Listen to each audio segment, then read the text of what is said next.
দেখো টিফিনটা যদি এইভাবে বানানো যায় তো দেখো খেয়ে খুব মজা লাগবে। নমস্কার বন্ধুরা, চলে এসেছি একটা নতুন রেসিপি নিয়ে। দেখো, এক বাটি আমি আটা নিয়েছি আর কিছুটা পরিমাণ ময়দা নিয়েছি। দেখো এই যে আটার একটু কম আমি ময়দা নিলাম, আর 3 চামচের মতো সুজি নেব। দেখো 1 2 2 চামচ দিলাম, আর 1 চামচ সুজি দেব। সুজি দিলে মানে যেটা বানাবো, যে রেসিপিটা বানাবো, খুব ভালো টেস্টি হয় আর মুচমুচে হয়। যাই হোক, ময়দা, আটা আর সুজি সব মিশিয়ে নিলাম। স্বাদ মতো নুন দিলাম। নুন না দিলে তো স্বাদটা আসবে না, তাই নুনটা দিতে হয়। নুন পরিমাণ মতো নুন দিলাম। নুন দিয়ে ভালো করে মিশিয়ে নিলাম। নুনটা আগে মিশিয়ে নিতে হবে। যাই হোক, এরপর দেব আমি, দেখো, জোয়ান। জোয়ানটা দিলে খুব খেতে ভালো লাগে, খুব টেস্টি হয়। সেই জন্য জোয়ানটা দিয়েও আমি সমস্ত উপকরণের সাথে মিশিয়ে নিলাম। এটা ভালো করে মিশিয়ে নিতে হবে। এরপর যেটা দেব সেটা হচ্ছে ময়ন। দেখো বন্ধুরা, ঘি দিতে হবে। সাদা তেলও দেওয়া যায়, সেই জন্য আমি ঘি দিচ্ছি কিছুটা পরিমাণ। যতক্ষণ না আমার এই ঘিটা মিশে ময়দার সঙ্গে, এই আটার সাথে মিশে একটা ডেলা হচ্ছে, ততক্ষণ কিন্তু আমি না মিশিয়ে নেব। আটা, ময়দা, জোয়ান, সুজি আর ঘি দিয়ে ভালো করে মিশিয়ে নেব বন্ধুরা। না মিশিয়ে নিলে কিন্তু এটা মানে গুডলি পাকিয়ে থাকবে, তাতে যেটা রেসিপিটা ভালো হবে না।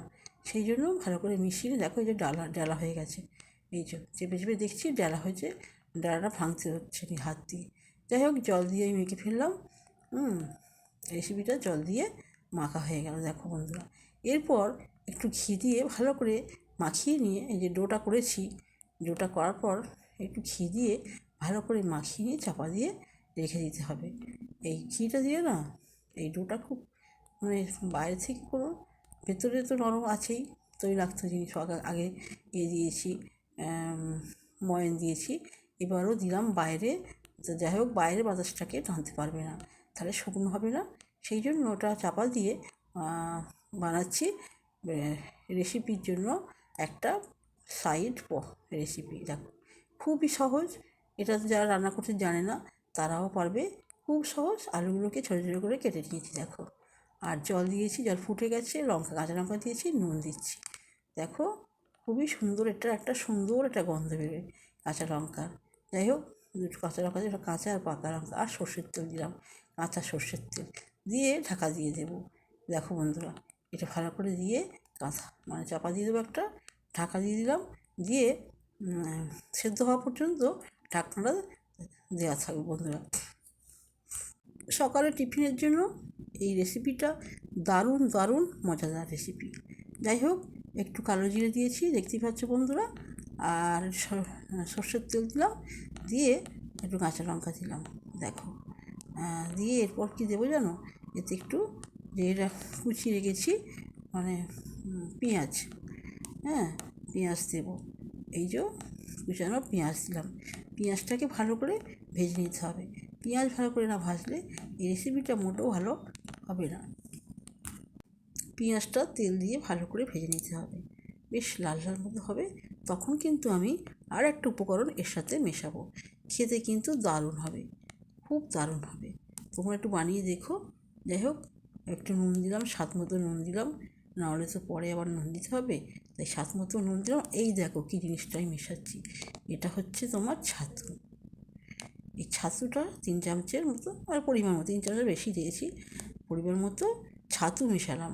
মিশিয়ে দেখো, এইবার এই যে ভাজা পেঁয়াজটার সাথে ভালো করে এদিক ওদিক করে নিয়ে মিশিয়ে ফেললাম। দেখো কি ভালো টেস্টি হবে।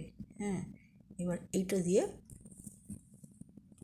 তাহলে বন্ধুরা, পেঁয়াজ আর কালো জিরে, কাঁচা লঙ্কা, ছাতু মিশিয়ে নিলাম। আর দেখো বন্ধুরা, ঘরে 2টো ডিম ছিল, সেই 2টো ডিম আমি ভেঙে নিচ্ছি, ভেঙে ফাটিয়ে নিচ্ছি। দেখো এই রেসিপিতে দেওয়া হবে, তাহলে কিন্তু টিফিনটা একদম মানে খুব খুব মজাদার হবে। দেখো আমি ডিম 2টো ফাটিয়ে নিচ্ছি, বেশ করে ভালো করে ফাটিয়ে নিতে হবে। দেখো আমি কি করতে থাকি, ডিম যে কোনো জিনিসে দিলে ভীষণ ভালো লাগবে, ভীষণ খেতে ভালো লাগে। তাই আমি এই রেসিপিটার সাথে ডিম মেশাবো। কীভাবে মেশাচ্ছি তোমরা দেখতে থাকো বন্ধুরা। ডিম দুখানা নিয়ে ভালো করে ফেটে নিচ্ছি। এতে তো পরিমাণ মতো নুন দিয়েছি। আর দেখো যে আমি ডোটা করেছিলাম সেই ডোটা দেখো খুব নরম হয়ে গেছে। এরপর আমি লেচি কেটে নিলাম। এবার গোল করে আগে সব ভেজে নিচ্ছি, কারণ ওখানে তো পেঁয়াজ ডিম সব আছে, সেই জন্য আমি ব্যালনটা ওখানে নিয়ে যাবো, চাকি ব্যালনটা ওখানে নিয়ে যাবো না। যাই হোক, রুটিগুলো আমি পরপর বেড়ে নিয়েছি। আর এদিকে দেখো চাটু কিন্তু বসিয়ে দিয়েছি। এই চাটুতে এবার তেল দেবো। তেলটা একটু গরম হয়ে গেছে আর তেল দিলাম। তেল চাটুতে ছড়িয়ে দেবো। এই যে চারিদিকটা আমি ছড়িয়ে দিচ্ছি, মানে বিছিয়ে দিচ্ছি আর কি। এই দেখো, প্রথমটা এক হাতে তো এক হাতে ফোন ধরেছি, সেই জন্য ভালো হলো না। আর দেখো আমি চাটুতে দিয়ে আর তোমাদের দেখাচ্ছি বন্ধুরা। হ্যাঁ, এটা আমি তুলে নিচ্ছি। দেখো তো, এক হাতে তো ভিডিও করা আর এক হাতে মানে রান্না করা অসম্ভব জিনিস হয়ে যায়। তো খুব কষ্ট করে বন্ধুরা করছি। প্লিজ তোমরা আমার পাশে থেকো। যাই হোক, এটা আমি তুলে নিয়ে আর আমি ফোনটা রেখে দিয়ে আর আমি কিন্তু চাটুতে রাখবো। তোমরা একটু দেখতে থাকো বন্ধুরা। এই যে আমি ফোনটা রেখে আর দু হাতে করে আমি চাটু দিয়ে দিলাম। আর পাশেই দেখেছো তো যে আমি মানে মশলাটা করেছি সেটা আমি দিয়ে দিয়েছি। আর এই যে পেঁয়াজ,